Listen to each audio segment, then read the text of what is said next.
রব্বুল আলামিন কালামে হাকিমের মধ্যে ইরশাদ করলেন, মান খাশিয়ার রহমান বিল গায়ব ওয়া জাআ বিকলবিন মুনীব। এ দুনিয়ার উম্মত, দুনিয়ার জমিনে আমি আল্লাহ তোমাদেরকে পাঠিয়েছি।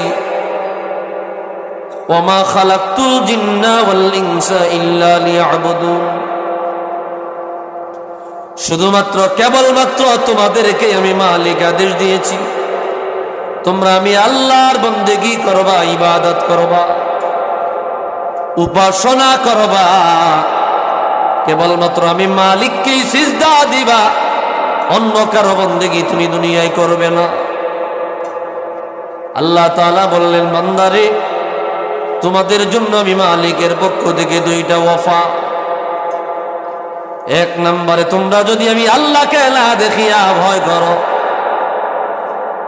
যে ব্যক্তি আমি আল্লাহকে না দেখিয়া ভয় করবে, আমি মালিককে না দেখিয়া ভয় করবে, জীবনে কোনোদিন আল্লাহকে দেখি নাই, জীবনে কোনোদিন আল্লাহর কথা শুনি নাই, জীবনে কোনোদিন জান্নাত দেখি নাই, জাহান্নাম দেখি নাই, জীবনে কোনোদিন কিয়ামত দেখি নাই, কবরের আযাব দেখি নাই, না দেখি আল্লাহ তোমার উপর ঈমান এনেছি, তোমার জান্নাত দেখি নাই, জাহান্নাম দেখি নাই, ও আল্লাহ তোমার রাসূলকেও দেখি নাই, ধারাবাহিকভাবে কোরআন হাদিস শুনেছি, উলামায়ে কেরামের জবান দিয়া শুনিয়া ঈমান আনিলাম, বিশ্বাস করিলাম, তোমার নিয়ম নীতি মানিয়ে নিলাম, যা আদেশ করলা তা পালন করবার চেষ্টা করেছি, যা নিষেধ করেছো তা থেকে বিরত থাকবার চেষ্টা করেছি।